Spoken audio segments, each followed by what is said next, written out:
El pasado, pasado está fijo. El presente lo palpamos y del futuro no sabemos nada. Parece que el tiempo es un flujo continuo y, sin embargo, podría ser una ilusión pura. En redes, en unos instantes.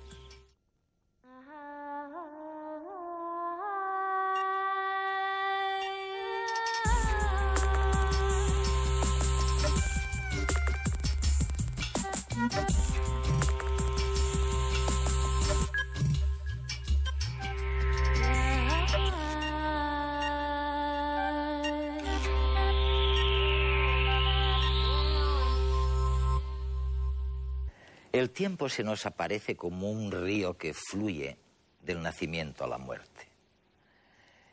Pero en realidad, de lo que nos percatamos es de los cambios. Envejecemos y entonces recurrimos al concepto del tiempo. Pero el tiempo es raro y complejo. El tiempo, por ejemplo, es distinto, aunque sea el mismo trayecto, cuando salimos de casa en busca del restaurante. Es distinto, digo, del tiempo que utilizamos para recorrer el mismo trayecto cuando salimos del restaurante, bien cenados, y volvemos a casa. Y hay otros problemas con el tiempo. Realmente hay físicos en estos momentos que están diciendo esto es tan complejo que a lo mejor el tiempo es una ilusión pura y no existe. Julian Barbour se licenció en matemáticas y se doctoró en física teórica. Sus trabajos se centran en intentar demostrar cómo un universo que experimentamos como intensamente temporal es en realidad estático. Hoy podremos meditar con él en redes sobre las implicaciones de la inexistencia del tiempo. Si dijera a mis telespectadores que el tiempo no existe, bueno, no me creerían. Pero aparentemente hace unos 15 años realizaste esta misma afirmación en Huelva, en Andalucía, en un importante congreso lleno de premios Nobel y gente parecida. Dijiste lo mismo y casi la mitad de los científicos que estaban allí también tenían serias dudas sobre la existencia del tiempo. ¿Es así? Sí, efectivamente. Así como una tercera parte mantuvo que no creían que el tiempo fuera real en el universo, otra tercera parte tuvo serias dudas y solo una tercera parte aseguró que el tiempo realmente existe. Así que no estoy completamente loco. Y no estás solo del todo. No. ¿Cómo empezó todo esto, Julián? ¿Cómo te preguntaste o llegaste a poner en duda la existencia del tiempo? Bueno, eso tiene una larga historia. Se remonta casi a Aristóteles, por así decirlo. Cuando la gente se preguntaba qué era el espacio, qué era el tiempo, y bastante pronto se dieron cuenta de que si no cambiaba nada, si no veíamos ningún movimiento, si no nos dábamos cuenta de que las cosas estaban cambiando, no podíamos decir que pasaba el tiempo. Así que... Lo que estás diciendo es que el cambio es el indicador del tiempo. ¿Eso es?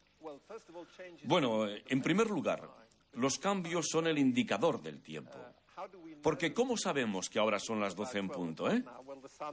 El sol brilla perpendicularmente a la línea del horizonte. Y cuando acabemos de hablar lo hará en una posición diferente. Así es como se mueve el sol. De esta manera. Y su movimiento es el indicador del tiempo. Si todo se detuviera, si se parara el sol y mis manos se pararan y nada cambiase, entonces no podríamos decir que ha pasado el tiempo. Por lo tanto, existe un gran interrogante sobre el tiempo. Si no existe en absoluto, si existe antes del cambio, es un gran interrogante. Humphrey Bogart no quería que Sam, el pianista de Riggs, tocase El tiempo pasará.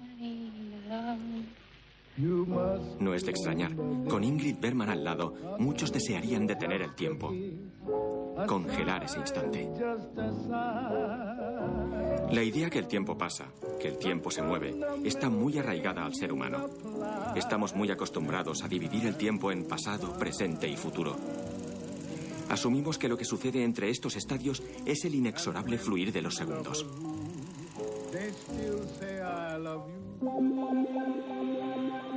Pero para algunos físicos y filósofos, estos estados no se pueden definir de forma inequívoca. Einstein dijo que presente, pasado y futuro no eran más que ilusiones, solo que muy tozudas. Fluir está asociado a movimiento. Un líquido fluye, el aire fluye, pero el tiempo no. Solo los objetos físicos lo hacen. Pero que el tiempo no fluya no significa que los términos pasado y futuro no tengan una base real.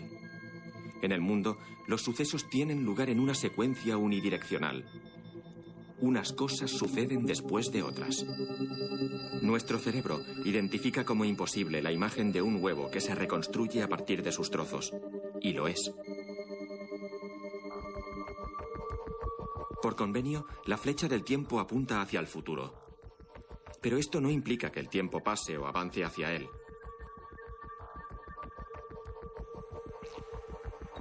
Una brújula siempre apunta al norte, pero esto no significa que nosotros estemos avanzando hacia el norte. Las flechas simbolizan una asimetría, no un movimiento. Del mismo modo que arriba y abajo se refieren a una posición relativa en el espacio, futuro y pasado son posiciones a lo largo de un eje que es el tiempo. No tiene sentido hablar de el futuro y el pasado, del mismo modo que no tiene sentido hablar de el arriba y el abajo. Volvamos a nuestra secuencia del huevo. Si cortásemos la película en fotogramas y los desordenásemos, cualquier persona podría recomponer la secuencia. Incluso sin haberla visto antes, sabemos cuál es el orden correcto. Esto se debe a que la asimetría es una propiedad del estado del mundo y no del tiempo en sí. Al fin y al cabo, nuestro cerebro no percibe el paso del tiempo, sino las diferencias entre el estado actual y un estado anterior que todavía recuerda.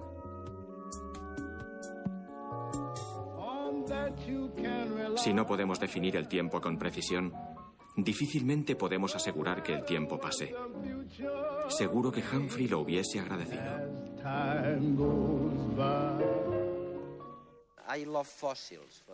A mí me encantan los fósiles, por ejemplo. ¿Qué significaría una miamonita, por ejemplo? ¿Un instante geológico? El gran descubrimiento de la geología y la evolución es que el mundo, lo que encontramos a nuestro alrededor, es extremadamente especial. Existen fósiles que parecen contarnos una historia. Me explico. ¿Cómo es que la historia del Génesis fue destruida por científicos? Fueron los geólogos. Los geólogos, sí. Los geólogos, digo, y no Darwin, quienes destruyeron la historia del Génesis. Fueron las pruebas, los fósiles y las rocas que parecían contar la historia de la evolución que se había llevado a cabo durante mucho tiempo. Los geólogos, antes que los físicos, se dieron cuenta de la edad que podría tener la Tierra. Y todo ello gracias a estos fósiles que son como archivos, que son interpretados como archivos del pasado.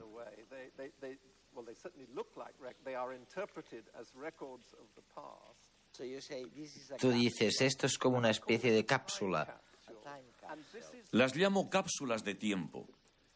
Esta es la prueba que tenemos del tiempo. Y decimos que fue todo el proceso de la historia de la Tierra que sucedió dentro del universo. Esta es la prueba fehaciente de ello. Y en nuestra experiencia personal, la prueba de que tenemos una vida y también una historia personal está en nuestro cerebro, se encuentra en nuestros recuerdos. En el cerebro. Por lo tanto, esta es otra maravillosa cápsula de tiempo. Estos son los dos ejemplos más significativos que tenemos de las cápsulas de tiempo en nuestra experiencia. ¿Qué piensas de Oliver Sacks? ¿Sabes? Estas cápsulas de tiempo en nuestro cerebro, no los archivos geológicos. Él dice, oye, todo esto está inventado. A menudo estos recuerdos los hemos fabricado. No son un reflejo de algo que ha sucedido realmente, tal y como lo recordamos. Bueno, pienso que esto está relacionado con mi idea de que cuando percibimos movimiento, es en realidad una ilusión que nuestro cerebro está creando. Sabemos que el cerebro procesa información y de alguna manera nos cuenta una historia. Quiero decir... Pero entonces serían solo instantáneas. No se trataría de una historia.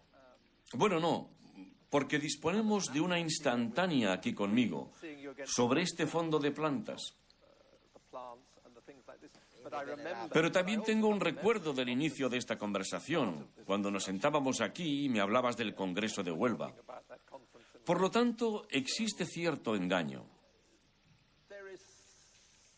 Pero si pongo en duda mis recuerdos, si dudo si alguna vez fui niño, puedo ir a mirar al álbum de fotografías, mi libro de experiencias que mi madre hizo con todas mis fotografías desde niño pequeño hasta que me hice mayor.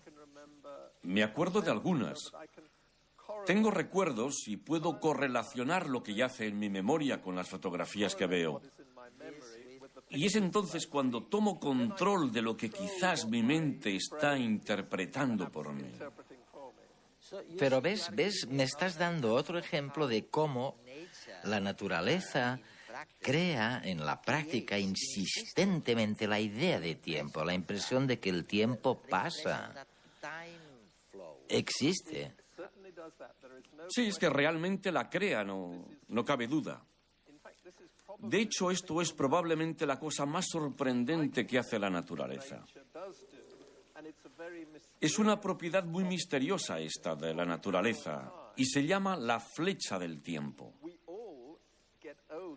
Todos envejecemos al mismo tiempo. Nunca he conocido a nadie que se haga joven. Mi esposa envejece conmigo al mismo tiempo que yo lo hago. Y tú comentas que también te estás haciendo mayor, ¿eh? Y esto nos sucede a todos nosotros. Envejecemos juntos. La verdad es que dentro de la ciencia común, dentro de la teoría de Newton o de Einstein, este hecho es extremadamente misterioso. Debemos asumir que el universo comenzó en un estado muy, muy especial. Es un auténtico misterio. En una base de la Tierra, una nave espacial está a punto de despegar. En la puerta, dos hermanos gemelos se despiden. Saben que no se verán en mucho tiempo. Tienen 35 años. Uno de ellos es astronauta y lidera la primera expedición a la estrella más cercana de nuestro planeta. Alfa Centauro se encuentra a una distancia de unos 4,3 años luz de la Tierra y la nave viaja a 99% de la velocidad de la luz. Si sumamos los 4,3 años de ida y los mismos de vuelta, la nave tardará en volver a la Tierra algo menos de 9 años. A la vuelta, el gemelo que se ha quedado en tierra espera a su hermano. Sin embargo, cuando se abre la puerta de la nave, sus ojos no dan crédito. El astronauta está prácticamente igual que el día del despegue. En cambio, él ha envejecido 9 años. ¿Cómo se explica que un gemelo tenga ahora 44 años y el otro tan solo 36? Viajando casi a la velocidad de la luz, el tiempo se dilata con respecto a quien se queda en la Tierra. Para el gemelo astronauta, el tiempo ha pasado 10 veces más lento. El viaje solo le ha llevado unos 11 meses, pero que el tiempo se haya dilatado no significa que haya pasado a cámara lenta. Al contrario, el tic-tac del reloj que viajaba en el interior de la nave ha seguido el mismo ritmo que en la Tierra. Einstein supo ver que el tiempo avanza a diferentes velocidades para diferentes personas, dependiendo de lo rápido que se muevan en relación del uno con el otro. Y la discrepancia en sus relojes aumenta a medida que aumenta la velocidad. Pero hay un límite insuperable, la velocidad de la luz. Nada que valga la pena puede viajar a más de 300.000 kilómetros por segundo. Antes se pensaba que las constantes de nuestro universo eran el espacio y el tiempo. Con la relatividad, Einstein demostró que lo único que permanece invariable siempre es la velocidad de la luz. A velocidades extremas, el tiempo se dilata y el espacio se contrae con el objetivo de que la velocidad de la luz sea siempre la misma. La relatividad es un fenómeno que nos pasa por alto en el día a día. La lentitud del entorno en que vivimos hace que una hora para mí sea también una hora para usted, y un centímetro sea igual para mí que para usted, por muy rápido que intentemos movernos. Pero tanto usted como yo tenemos una forma muy sutil de viajar en el tiempo. La luz de las estrellas que vemos brillar en el cielo es la luz que emitió la estrella hace años. Volviendo al ejemplo de Alfa Centauro, si la buscamos en el cielo estrellado, estaremos viendo la luz que generó hace 4,3 años, el tiempo que ha tardado la luz en viajar desde la estrella a la Tierra. Mirando al cielo cualquier noche sin nubes, podemos observar el pasado desde nuestro presente. Cuando hablamos con alguien, le estamos viendo como hace una billonésima de segundo, pero para nosotros es ahora. Pasado, presente y futuro en relación a quién, todo es relativo. Bueno, supongamos... tú lo entiendes eso. El tiempo no existe, bien. El universo es estático. Y tampoco hay ningún cambio en el universo real. Creo que en última instancia el tiempo no existe en absoluto. Que el universo es estático. E incluso que el movimiento es una ilusión. Cuando miras mis manos moverse en el universo real, si pudieras permanecer fuera del universo como si fueras Dios y vieras el universo como realmente es, verías que esta apariencia de movimiento es una ilusión. Y esto es lo que yo creo. Ahora, los argumentos que me han llevado a ello, bueno, eso es una larga historia. Empieza con Newton, cuando escribió sus leyes de movimiento hace unos 300 años, tan famosas hasta unos hace 100 años, que fue cuando llegaron las ideas de la teoría de la relatividad de Einstein, y en particular a partir de su teoría general de la relatividad. Luego tenemos más recientemente la mecánica cuántica, con todas las cosas maravillosas que ha creado. De hecho, el verdadero origen de mis ideas proviene del intento que se realizó, ahora hará unos 50 años, de unir la teoría general de la relatividad de Einstein y la mecánica cuántica. Julián, para ti, incluso cuando aseguras que no existe el tiempo, los instantes del tiempo no dejan de ser muy reales. Para mí son muy, muy reales. Tanto que estos instantes de tiempo son una especie de configuración del universo. Oye, ¿cómo tengo que entender esto? Bueno, esto proviene de la idea que subyace en la teoría de Einstein, que dice que la posición es relativa al lugar donde te encuentras. Esto es lo que define el mundo realmente. Cómo todo está situado en relación con otras cosas. Imagínate haciendo una fotografía. Aquí simplemente una instantánea. Una fotografía de nosotros aquí, en este patio. Así que mi idea de la hora es como una instantánea. No solo de este patio, pero de todo el universo en un instante de tiempo. De lo que llamaríamos un instante de tiempo. Y esta es mi visión de lo que es real.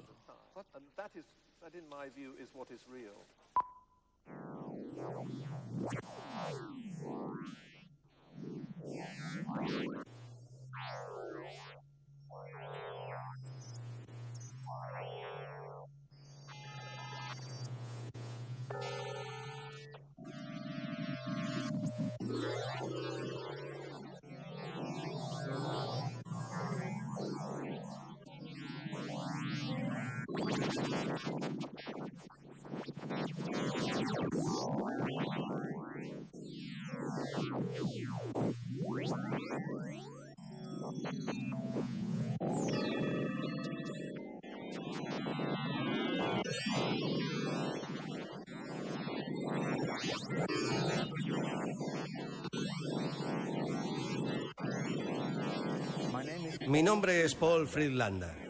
Soy un escultor cognitivo de luz y me defino como un artista científico. Esta exhibición se llama Universo Atemporal. Y la parte en la que nos encontramos la creé para pensar en la idea de... para meditar sobre el concepto de atemporalidad. Creo que puedo decir que probablemente mi trabajo es único.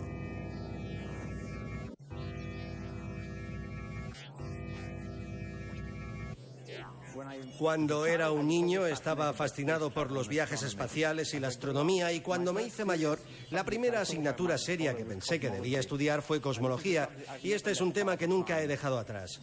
Así que, aunque he escogido ser artista, los contenidos sobre los que trabajo siguen siendo casi en su totalidad científicos.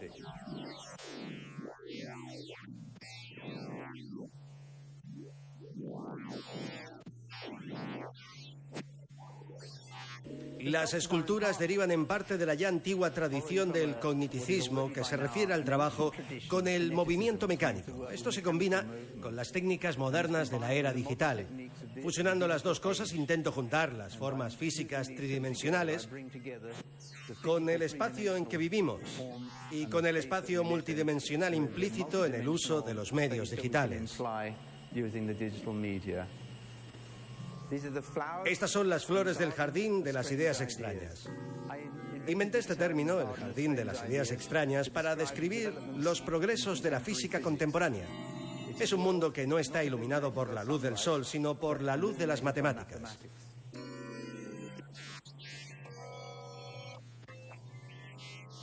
Esta fue mi primera escultura y la llamé El Átomo, porque es ahí donde todo empieza, en el átomo. A la siguiente, como podréis suponer, la llamé La Molécula.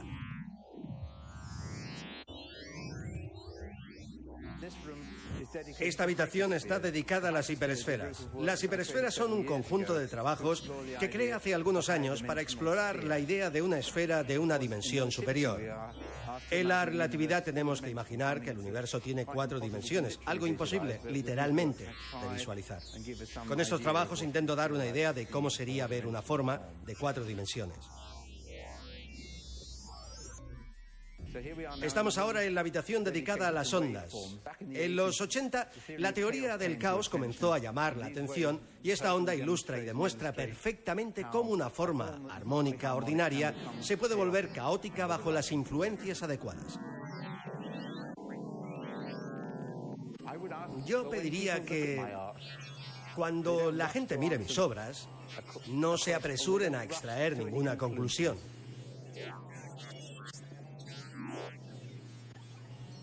Los cambios que se suceden tienen lugar en ciclos de tiempo bastante largos. Yo aún estoy aprendiendo de mis trabajos. Debido al funcionamiento interactivo del ordenador, los medios son continuamente manipulados y ni yo mismo sé qué es lo siguiente que va a suceder. La obra cambia de un día para otro, así que yo me sorprendo cada día cuando entro aquí y veo los diseños completamente nuevos que mi instalación ha creado.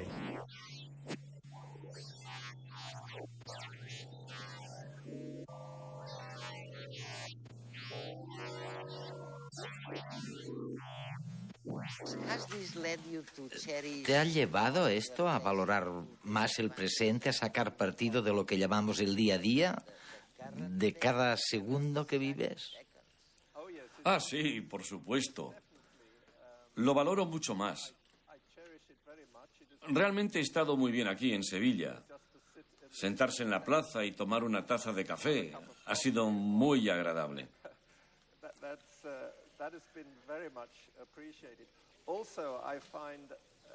También estuve en Madrid y pasé 10 horas mirando esos cuadros en el Prado, que es sin duda la mejor galería de arte del mundo.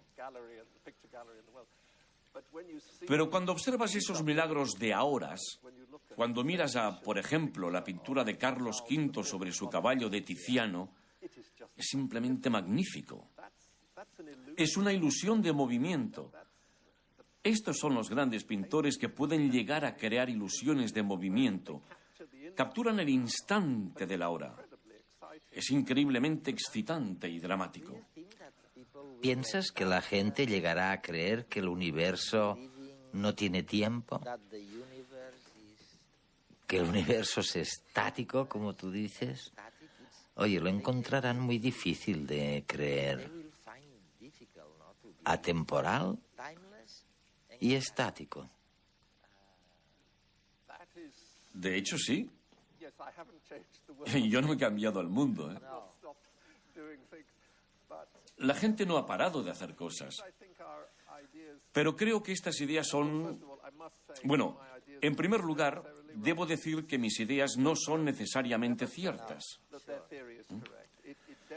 Ningún científico debería decir que su teoría es correcta. No hay duda que podría estar equivocado.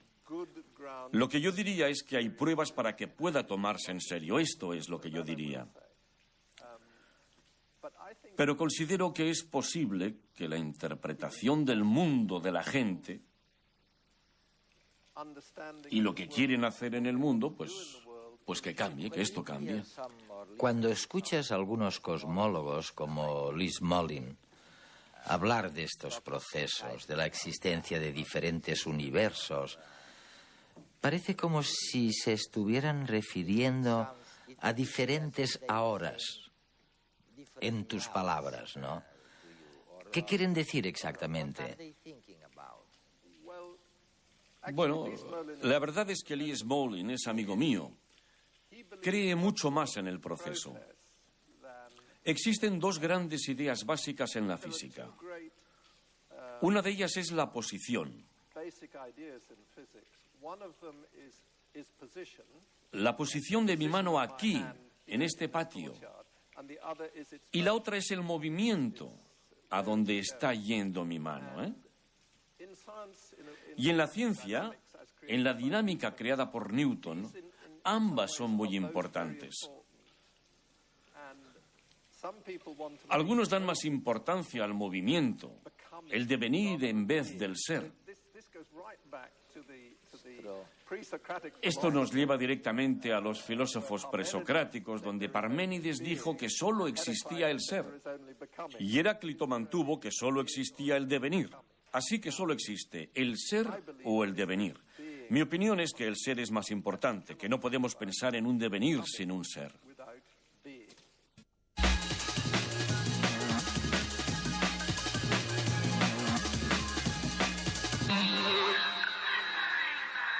Los ingenieros siguen adoptando caracteres humanos a los robots.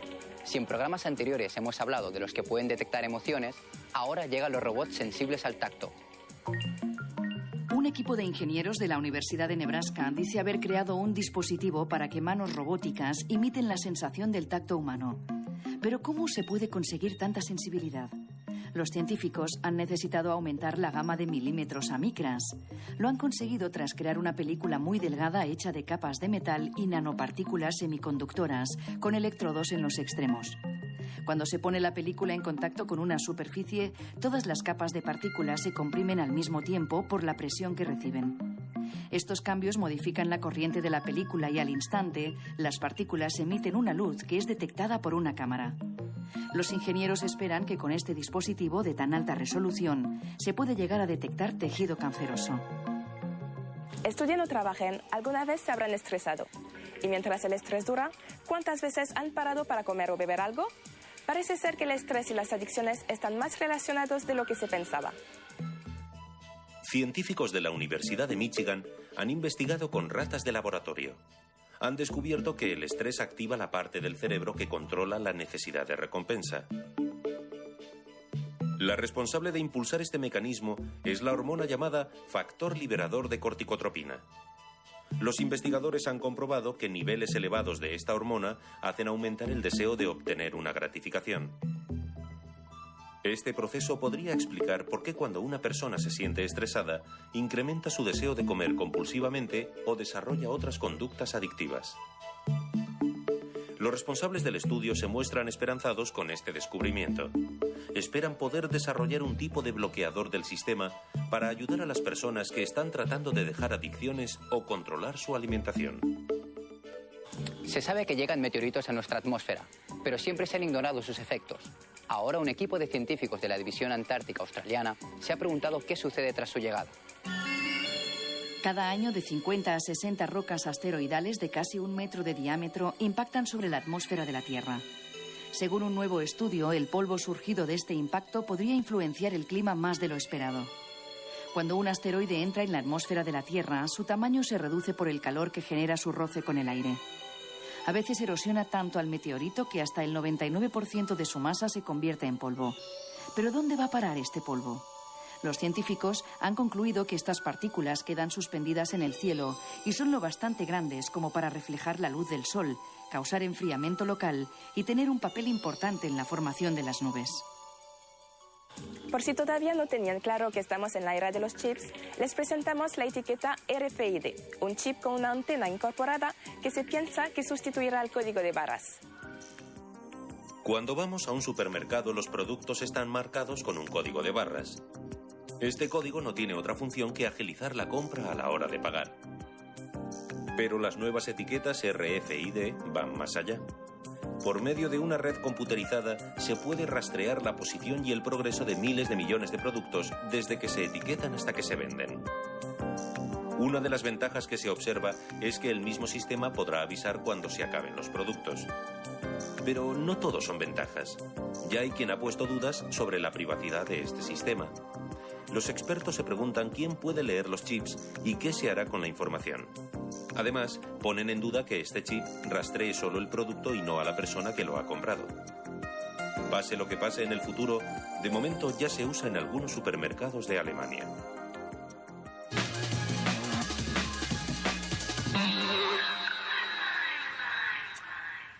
Bienvenidos a la segunda parte de Redes, que esta vez es extraño este programa, ¿no?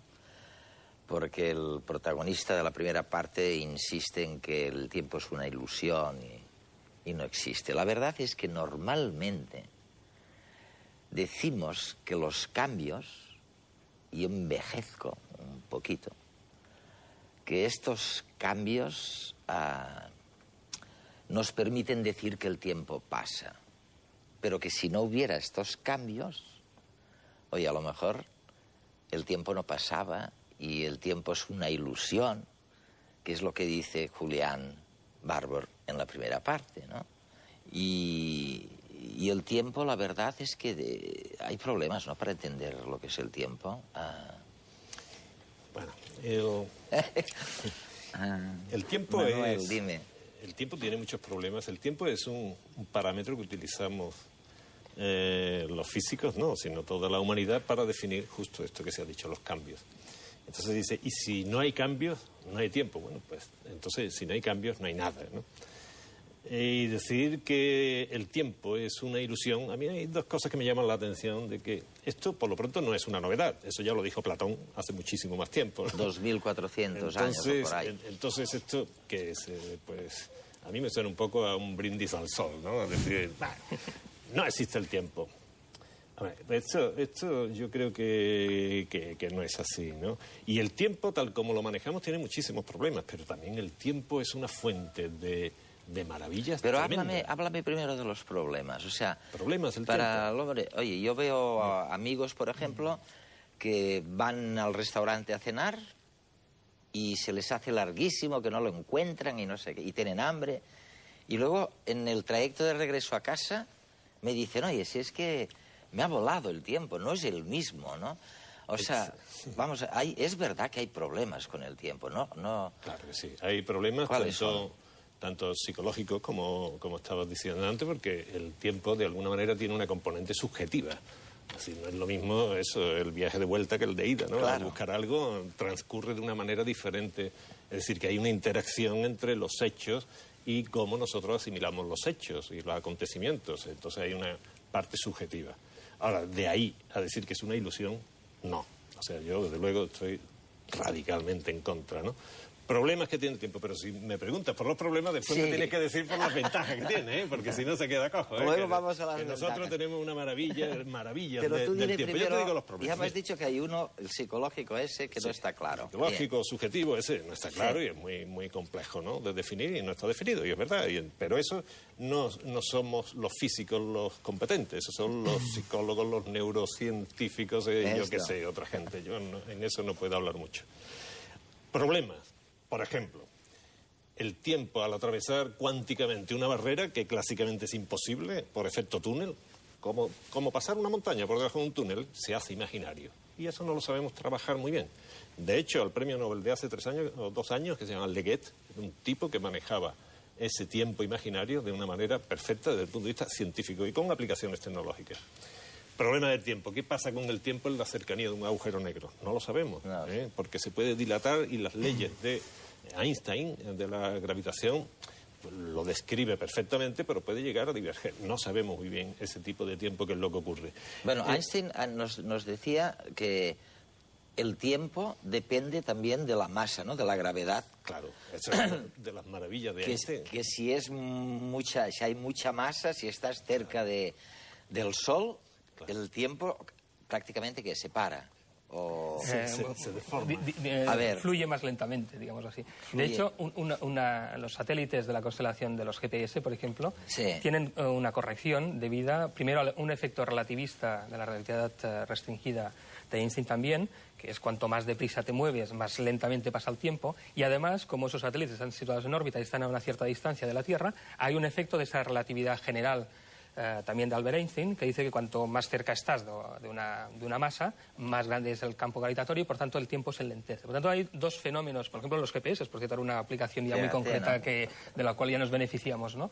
Hay un retardo en los relojes de los mismos satélites debido a la relatividad especial y un adelanto también en los relojes debido también a esa relatividad general. Por tanto, el tiempo, digamos, desde el punto de vista einsteiniano, fluye o se mueve o se muestra diferente. Y eso es lo que, como humanos que vivimos en este planeta, nos cuesta de entender. ¿Qué es lo que te hace decir que, en contra de lo que decía Newton, el tiempo no es un valor absoluto, que mi tiempo no es tu tiempo porque depende de la gravedad que se ejerza sobre ti o de la velocidad a la que vayas? O sea, no me digas que no es mucho cachondeo casi en torno al tiempo, ¿no? O sea, cachondeo no, porque a ver, lo fundamental es bonito y es divertido, pero cuando se hacen experimentos, él ha citado uno, o tecnológico, o los eclipses del año 15 y todo eso, se constatan rigurosamente las teorías de Einstein. Entonces, en el caso de nuestro amigo Barbour, ¿no?, lo primero que habría que decirle es si él tiene alguna idea de constatar experimentalmente su opinión. Y si dice que no, pues entonces estamos jugando a opinar. Bueno, opinar ya digo, opinaban los griegos y los babilonios, los mesopotámicos, hasta ahora, ¿no? Pero claro, los físicos lo que tenemos que hacer es medir. Me prometiste que me iba a dejar las grandiosas ventajas que tenemos con la conquista del tiempo. Cuando nosotros vamos conquistando el tiempo, y al decir conquistar el tiempo es manejarlo y medirlo, sobre todo, de una manera cada vez más precisa, estamos dando una fuente de riqueza y de bienestar a todo el mundo tremendo. Por ejemplo, ¿sabes que el programa Apolo, una de las consecuencias fue los relojes digitales? Porque hacían falta una precisión mucho mayor. Y te podría poner muchas más etapas, incluso antes, ¿no? El reloj de áncora y de cuerda para medir el tiempo fue lo que facilitó el cálculo de la longitud, la navegación. Pero ya hoy día, o sea, son cosas muy pragmáticas, de buscar el tiempo y domeñarlo, ¿no? El nanosegundo, la nanotecnología hoy día y el nanosegundo es lo que está debajo de Google, porque sea tan rápido es porque dominamos el nanosegundo. Y los teléfonos móviles se inventaron y ya funcionaban en la Primera Guerra Mundial. Lo que ocurre es que se podían mantener muy pocas conversaciones y hacían falta 2 soldados, uno con la batería y el otro con el teléfono. Y hoy día lo que permite haber conquistado el nanosegundo es poder tener 1.000 millones de conversaciones a la vez. Entonces todas estas cosas son... Y ahora, mira, esto es como yo te pondría, tú has dicho antes un ejemplo que a mí me parece fantástico, ¿no? Un río. El río, imagínate el Nilo, ¿no? Un río cualquiera, el Nilo. Fluye solamente en una dirección, ¿no? Y ahora en el Nilo vemos que hay agricultores que tratan de irrigar los campos con él, hay ingenieros que hacen sus presas, el fluir del río sería el tiempo, ¿no? Hay arqueólogos y antropólogos que están buscando civilizaciones antiguas, hay un montón de gente, marineros, pescadores, de todo el mundo beneficiándose del Nilo. Incluso hay unos físicos teóricos que te dicen, a lo mejor el Nilo, ese fluir es más complejo y sus componentes, que serían los átomos y las moléculas de agua, tienen un comportamiento que es muy diferente al movimiento general de ese río. Todo eso vale. Pero ahora imagínate que a toda esta gente, los ingenieros, los físicos teóricos, todo eso que están por el Nilo, llega un señor y dice, señores, el Nilo no existe. Hombre, pues bien, no existe. Bueno, Oiga, no. Una persona como tú, Sí. amable y inteligente, le preguntaría, oiga, ¿tiene alguna prueba de que esto no existe? No, es que eso es ilusión de todos ustedes. Bueno, pues entonces uno diría, bueno, una ilusión, cuando tenga una prueba experimental no lo dice, pero mientras vamos a seguir trabajando, que el tiempo es una fuente de riqueza tremenda, ¿no? Luego vienen los astrónomos y cosmólogos como tú y de pronto nos dicen o nos recuerdan que el Sol tarda unos 4.000 millones de años en dar 4 vueltas a la galaxia, ¿no? Por ejemplo. Bueno, 250. No, 200 y ¿Cuánto? pico. El año galáctico son 250 millones de años. 250 millones de años, ¿no? O sea, que lleva unos 20 años de Y existencia eso el Sol. tenemos que aprender a compaginarlo con el instante en que vivimos y que a veces te parece una eternidad, ¿no? Oye, os he preparado un reportaje sobre el tiempo ese tan largo.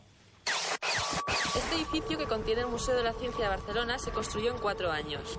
¿Es eso mucho o poco tiempo? Depende de cómo se mire.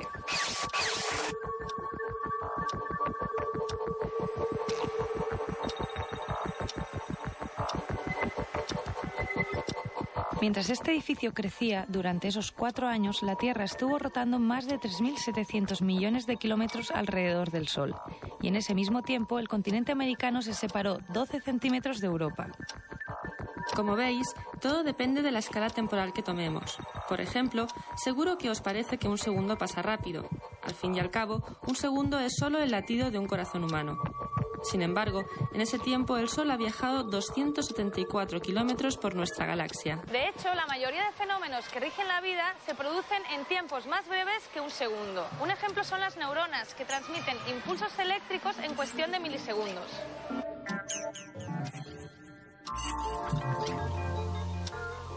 Las reacciones químicas biológicas como la fotosíntesis se producen a un ritmo similar e incluso mayor, de manera que miles de moléculas de oxígeno o de agua se crean y se destruyen en menos de un segundo. Y por otra parte, solo es necesaria una millonésima de segundo para que una molécula de ADN se despliegue con el fin de replicar la información genética que contiene.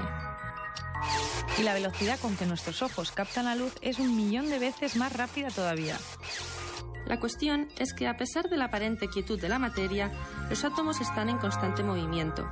Dentro de una molécula de sal, por ejemplo, los enlaces químicos de sus átomos se rompen y se vuelven a formar 10 millones de veces en un segundo.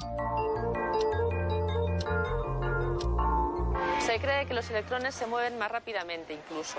El tiempo que tarda un electrón en pasar de un átomo a otro es pequeñísimo. Comparativamente sería a un segundo lo que un segundo es a 14.000 millones de años, que es la edad del universo. Hasta hace poco era impensable poder medir algo tan breve y se sospecha que pueden existir intervalos de tiempo muchísimo más pequeños, tanto que ni siquiera podemos medirlos con la tecnología actual. Visto desde esta perspectiva, parece que un segundo es una eternidad. Sin embargo, ¿qué nos parece cuando lo comparamos, por ejemplo, con este muro geológico que tiene más de 260 millones de años de antigüedad? O sin ir más lejos, con los primeros Homo sapiens que poblaron el mundo hace 200.000 años.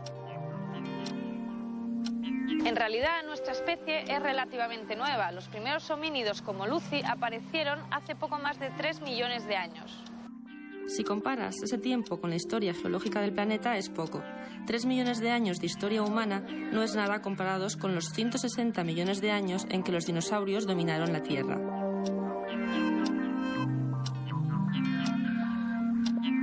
Y es menos todavía cuando te das cuenta de que este planeta tiene 4.500 millones de años y que fueron necesarios 1.000 millones de años para que se enfriase, se formasen los océanos y apareciese la primera célula. Teniendo en cuenta que los cosmólogos creen que la última estrella morirá dentro de millones de años, casi podríamos decir que el tiempo acaba de empezar a existir. Todo lo contrario a lo que le pasa a este reportaje, que ha durado más o menos la mitad de lo que tarda en llegar un rayo de luz desde el Sol a nuestros ojos.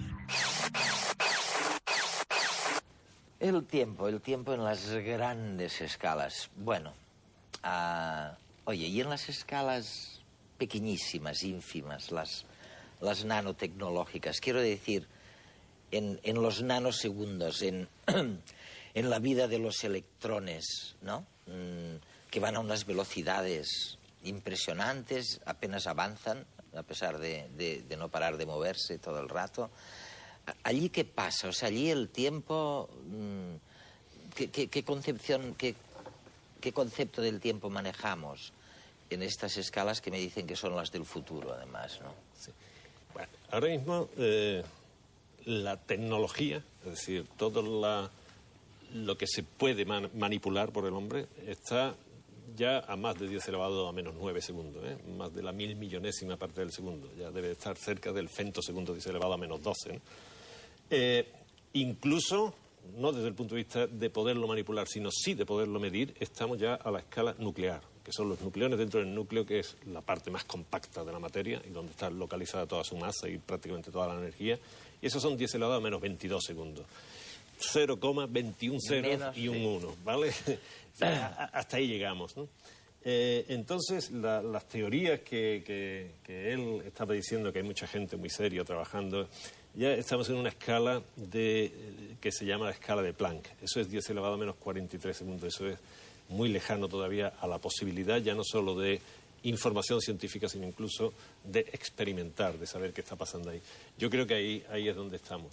Y en la escala grande, pues ya lo decía, será el Big Bang, ¿no? 13.700 millones de años, y eso está relativamente bien controlado. Eso se sabe más o menos bien cómo ha fluido el tiempo.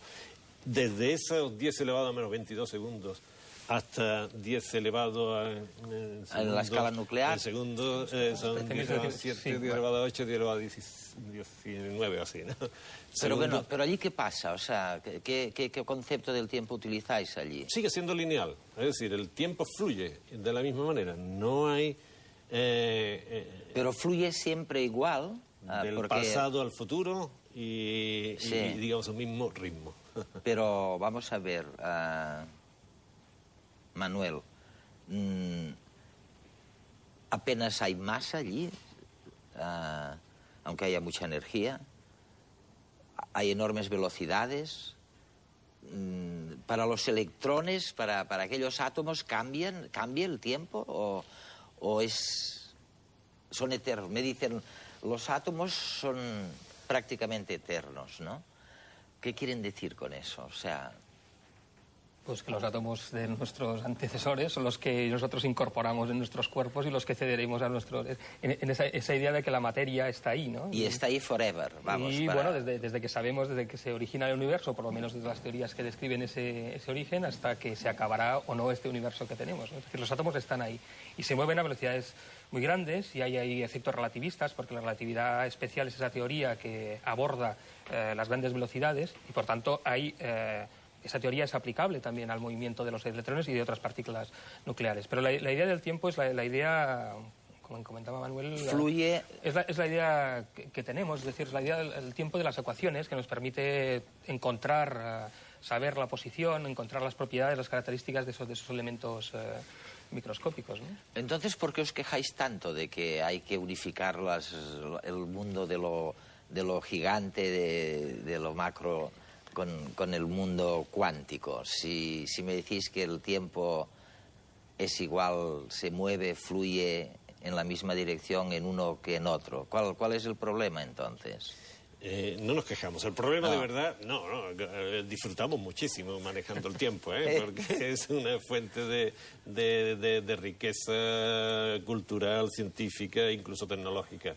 El problema está en lo que se ha mencionado, por los dos lo habéis mencionado, en la unificación de la gravedad con la mecánica cuántica, la gravitación y la mecánica cuántica. Eso es algo que a los físicos pues nos deja muy irritados, ¿no? Y por eso yo entiendo, aunque que haya compañeros que están trabajando en casi todas las universidades de la Autónoma de Madrid, en muchas partes de España y de los grandes centros, hay gente que dedican gran esfuerzo a tratar de unificar todas las leyes, pero ellos estarían...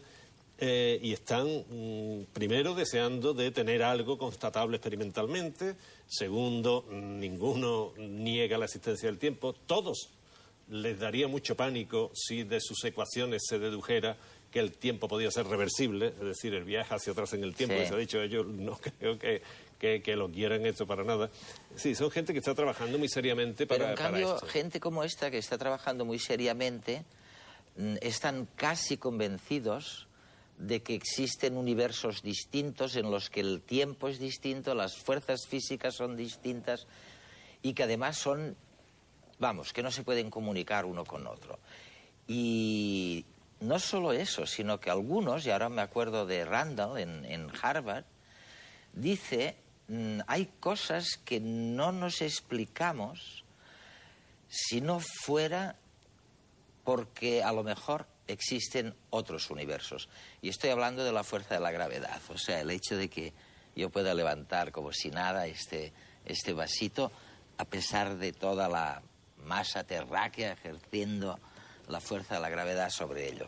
O sea, ¿por qué, Manuel, por ejemplo, esta fuerza de la gravedad es tan débil comparado con las otras fuerzas? Los físicos no se preguntan, porque se preguntan cómo funcionan las cosas, ¿no? El por qué sería casi metafísica, ¿no? Bueno, en cualquier caso, o sea, la idea es que de las 4 interacciones de la naturaleza que conocemos, la fuerza electromagnética, la fuerza gravitatoria, las 2 que funcionan a pequeña escala, se han logrado, digamos, integrar en un solo modelo esas 3 fuerzas que son las nucleares y la fuerza electromagnética. Hay un modelo que nos explica que son diferentes manifestaciones de una única fuerza, podemos decir, fundamental, ¿no? Entonces queda por integrar la gravedad, y ese es el gran sueño actual, y por eso la idea de intentar integrar las 2 grandes teorías que describen lo muy pequeño, que es la mecánica cuántica, y la relatividad general, que describe lo muy grande, intentarlas integrar en una sola, para intentar buscar ese todo, esa fuerza, digamos, ese ideal de fuerza que explicaría también. Explicaría todo.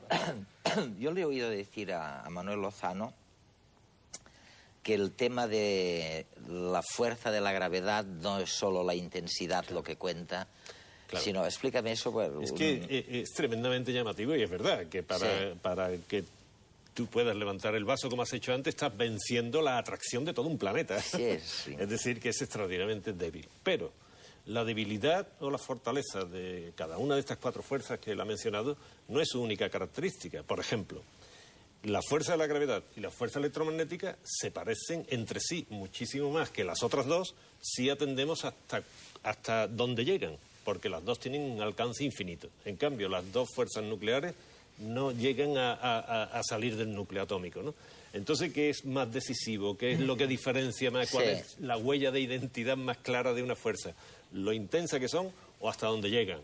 Es difícil, en ese sentido es difícil de decir, ¿no? Y, por ejemplo, la fuerza de la gravedad es siempre atractiva, hasta donde sabemos. Hasta prueba de lo contrario. Hasta donde sabemos, sí, pero es atractiva entre 2 masas, se atraen, ¿no? No hay En cambio, repulsión. la fuerza electromagnética, dependiendo de las cargas eléctricas, si positiva o negativa, o las 2 iguales, o las 2 diferentes, puede ser repulsiva o puede ser atractiva, ¿no? La nuclear siempre es atractiva, es decir, que en ese sentido la nuclear se parece más a la gravitatoria que a la electromagnética, que puede ser repulsiva.